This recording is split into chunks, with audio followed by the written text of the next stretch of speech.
The room was stunning, decorated with soft lights that danced on the walls, creating a warm and nostalgic atmosphere.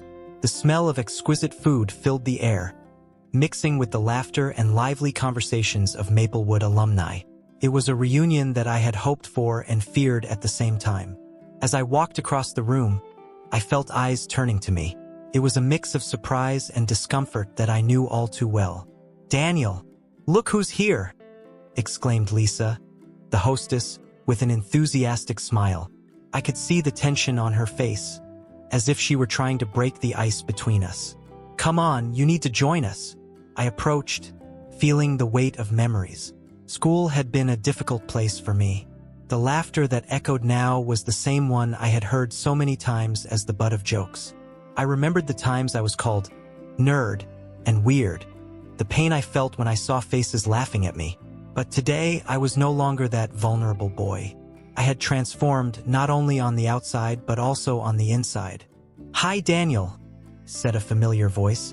It was Megan, my ex-best friend. Her eyes were nervous as she approached. "You are different." There was a mix of admiration and regret in his eyes. "Yeah, life changes us, doesn't it?" I replied, trying to sound light even though my heart was heavy. "What about you? How has it been?" "Well, actually, I've always admired you, you know?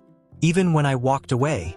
Her voice was shaking slightly, and I could feel the discomfort she was trying to hide. "I didn't know you thought that way," he said, trying to keep the conversation flowing. "At school, it seemed like the only thing I inspired was laughter."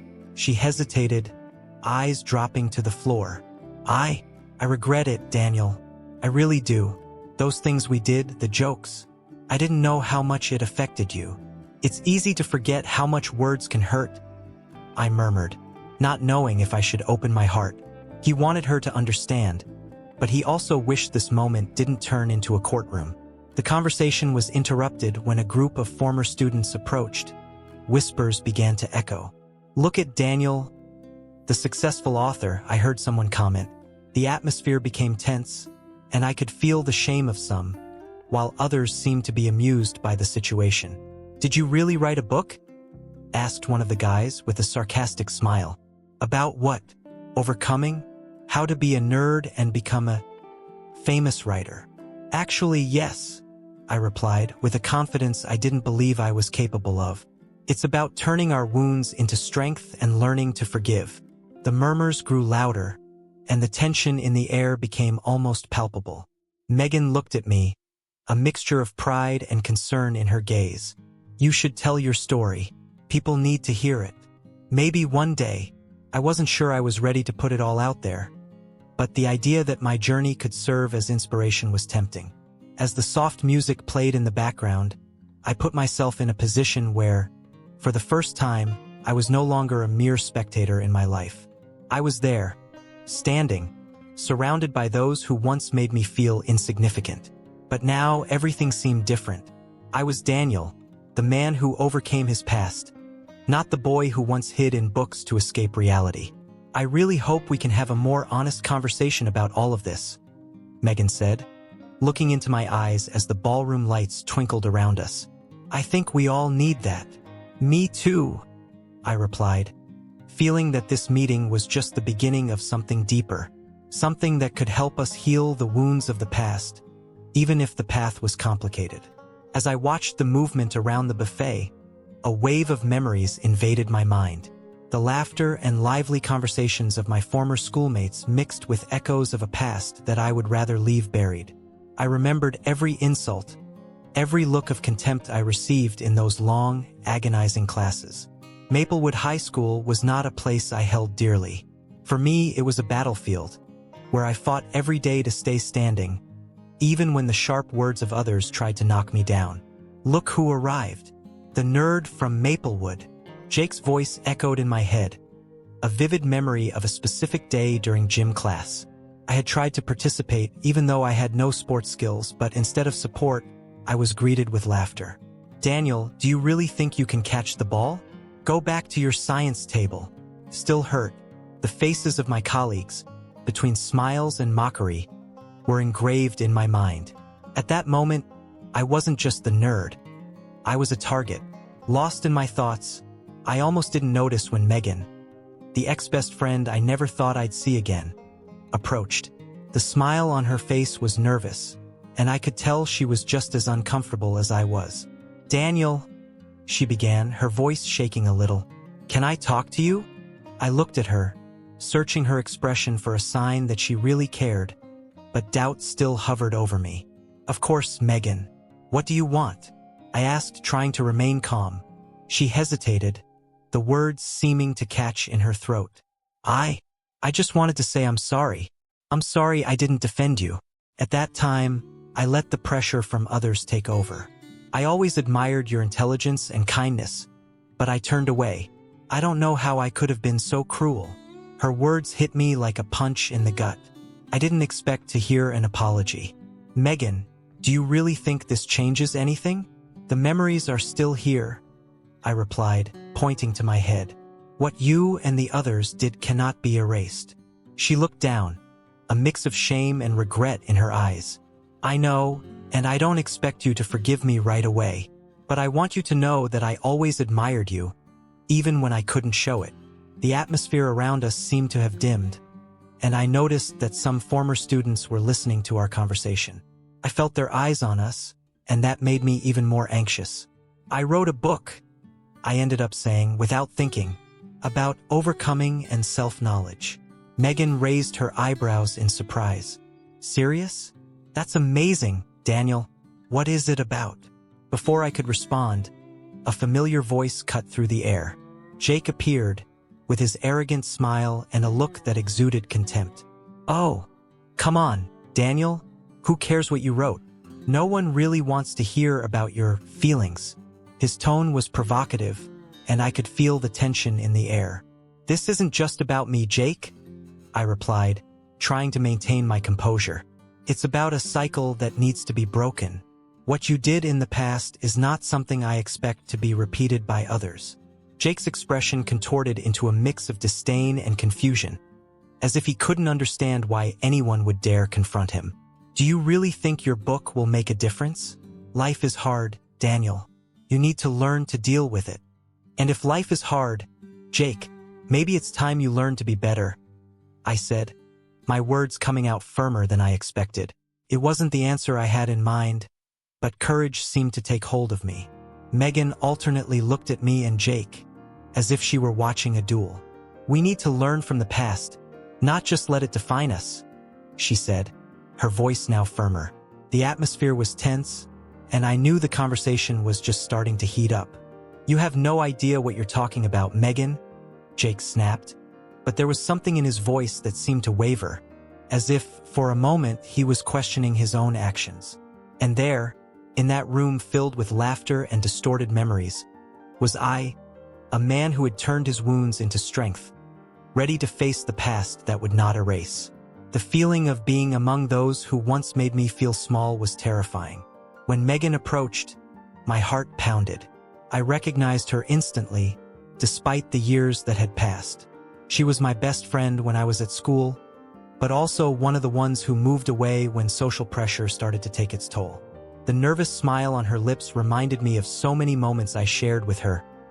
Laughs, secrets, and, of course, the days when I just wished I wasn't the butt of jokes. "Hi, Daniel," she said, her voice shaking a little. "Can I talk to you?" At first, I hesitated, but as I looked into his eyes, I realized there was a genuine desire to connect there. "Of course, Megan. What would you like to say?" Curiosity mixed with caution. I just wanted to say I'm sorry," she began, running a hand through her hair nervously. "I know I wasn't a good friend. I let myself be carried away by the opinions of others and walked away from you. But in truth, I have always admired your intelligence and your kindness. I don't know how I could be such a coward." Her words took me by surprise. A part of me wanted to scream, to remind her of all the times she let me down, how invisible I felt by her side when the gang gathered to make fun of me. But there was another, more mature part that understood that forgiveness could be a gift for both me and her. "Thank you, Megan. I appreciate your words. That's good to hear, even if it took a while." We had a brief silence, and I noticed that other alumni were watching us, some murmuring among themselves. The uncomfortable atmosphere that hovered around was still palpable, but somehow, this moment was different. It was a step towards something I didn't know I needed. Actually, I wrote a book about overcoming and self-knowledge. I revealed, trying to change the direction of the conversation, but also to share an important part of my life with her. Her eyes lit up, and curiosity took over her face. "Wow, Daniel, this is amazing. What is the book about?" She seemed genuinely interested. "It's about turning pain into strength, about facing life's challenges and finding purpose," I replied, an involuntary smile appearing on my lips. "I talk about my experiences at school and how they shaped me." Just then, Jake, an old-school bully who was always at the forefront of the teasing groups, approached us. He had a disdainful expression. "Oh, please, Daniel, don't come with this story of overcoming. You're just trying to be the center of attention, like always. No one needs to hear about your whining." Tension rose in the air, and I noticed the murmurs around us intensifying. Some alumni seemed uncomfortable with Jake's attitude, and I felt a wave of support rising among them. Memories of suffering came flooding back, but I was no longer willing to be the target. "Jake," I replied, remaining calm, "this isn't about whining. It's about growing and learning from the past. I'm not here to be the center of attention, but rather to share a message that can help others overcome their own battles."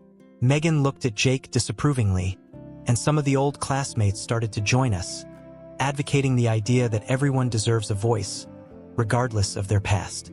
A woman named Sarah, who was always one of the kindest in the class, came over and said, "Daniel, your book is an inspiration. We should not belittle the experiences of others. We all have our own struggles." Jake, realizing he was losing support, deflated a little, but didn't give up. "Ah, this is just a phase. Tomorrow you will be back to your normal life, Daniel." "Maybe," I replied with a serene smile, "but at least now, I'm living my truth and helping others do the same. And that is more than you can understand." The conversation dispersed, but the tense atmosphere was far from dissipating. I looked at Megan, who looked just as confused as I felt. "Do you think he really doesn't understand?" I asked, trying to get some perspective. "Maybe not. He's still stuck in the same school mentality. But you look different, Daniel, and that's what really matters." She smiled, and in that moment, I realized that perhaps the path to redemption and forgiveness was smoother than I imagined. The atmosphere in the room was filled with an almost palpable expectation when I was called to give my speech. The lights danced softly over the faces of my former classmates, and I could feel the warmth in their gazes. They were looks that previously brought laughter and mockery. Now there was a mixture of curiosity and something that looked like remorse. I took a deep breath, trying to gather the courage I needed to expose myself to everyone. "Hi, everyone," I began, voice shaking slightly. "It's amazing to be here again after so many years." The murmur of conversation ceased, and a respectful silence settled. I saw familiar faces, some smiling, others with darker expressions. Many of you probably remember me as the one who was always the butt of the jokes. A nervous laugh went through the room, and I smiled back, trying to break the tension. But today, I want to share with you a little about how these experiences have shaped who I am. As he spoke, memories came to the surface, like shadows from the past. I remembered the lonely afternoons, the asides, the laughter that echoed in the hallway. But also from the blank pages I wrote, the stories I created, the lessons I learned. I wrote a book about overcoming, about turning pain into strength, and, most importantly, about how empathy can change lives. I continued, feeling the energy in the room shift. A few heads tilted forward, their attention completely focused on me. For a long time, I felt small, insignificant. The words hurt like knives, and I wondered if I would ever be able to find my place in the world. Emotion began to show in my voice. But over time, I realized that wounds can also teach us. They drive us to seek something greater, to reinvent ourselves. I could see some of my former colleagues' eyes shining, and that motivated me to keep going. "I'm not just the nerd you knew," I'm an author, a speaker, and most of all, I'm someone who believes in the power of change. The applause began to appear, at first timid, then intensifying.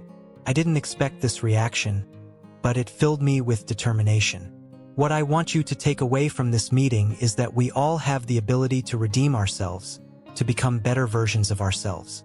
Forgiveness is a path that we can all follow. When I finished, the room was silent again, but now it was a different silence, charged with respect and reflection. I walked off the stage, my heart pounding, and was surrounded by people who might have avoided me before. Some approached with shy smiles, others with tears in their eyes.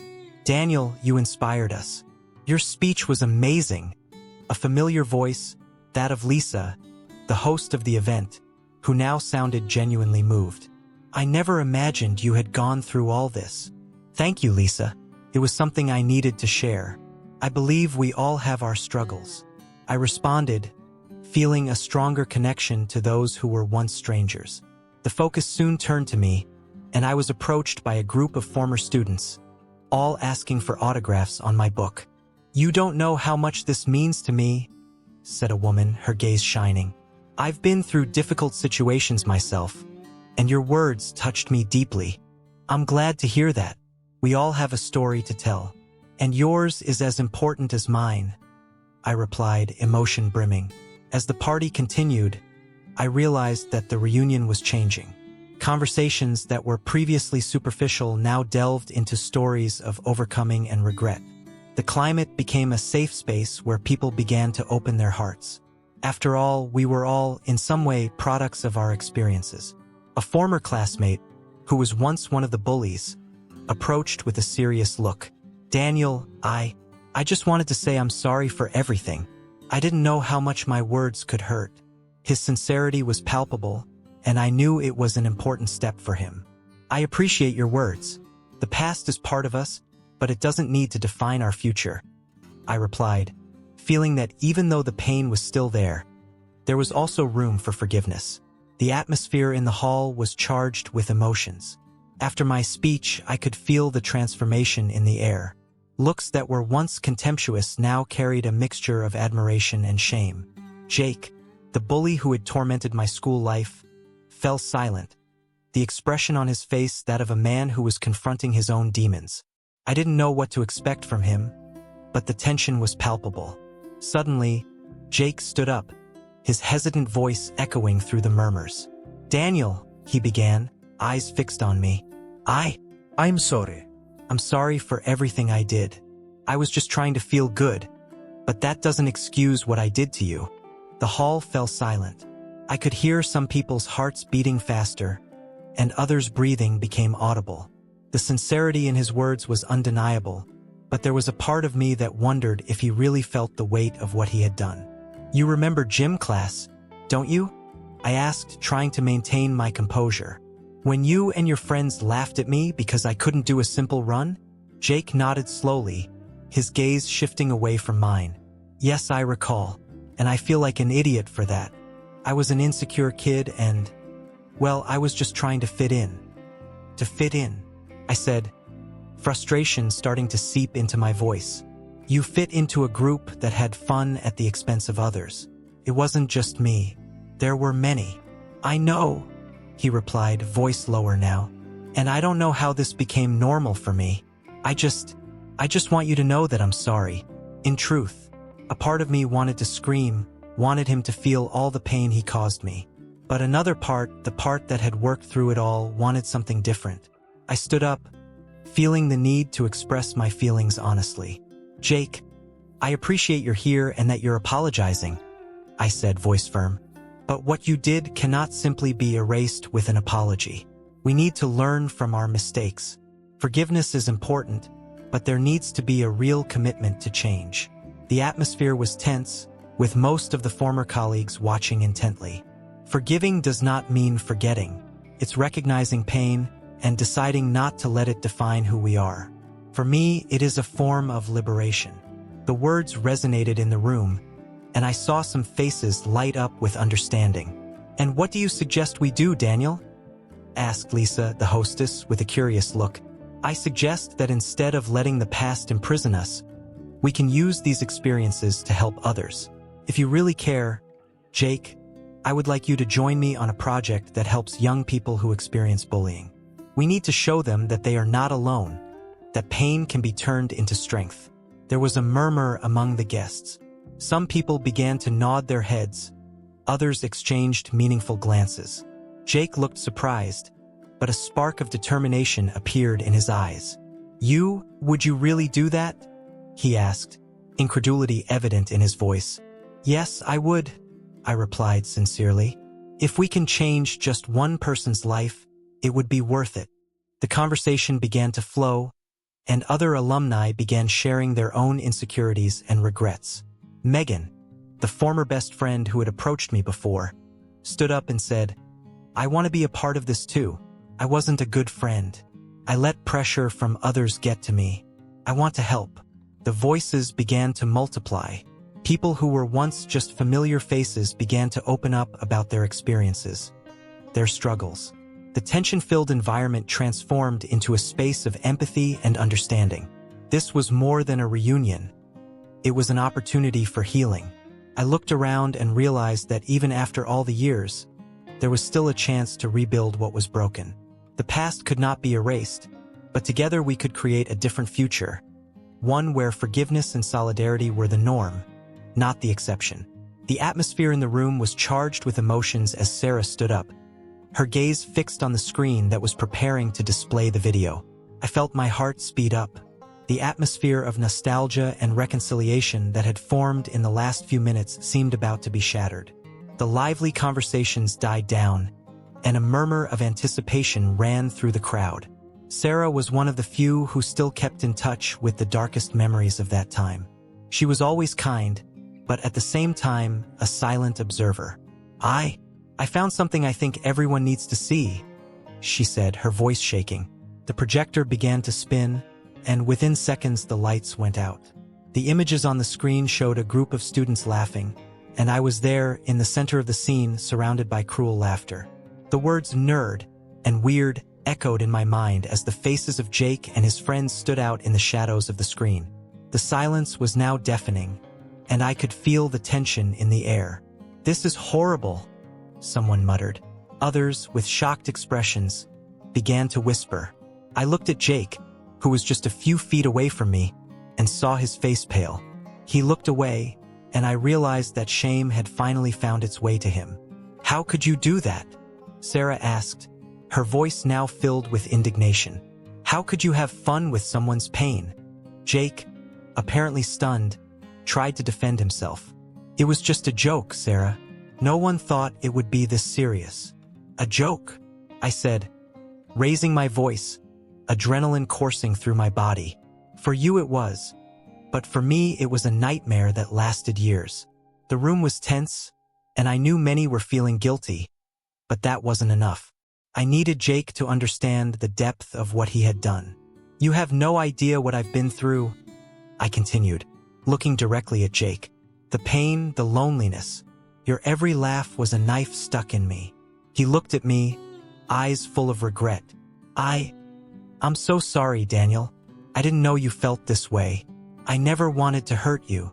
It's too late for that, Jake, I replied, anger and sadness mixed in my voice. But as the anger burned inside me, a part of me began to ponder.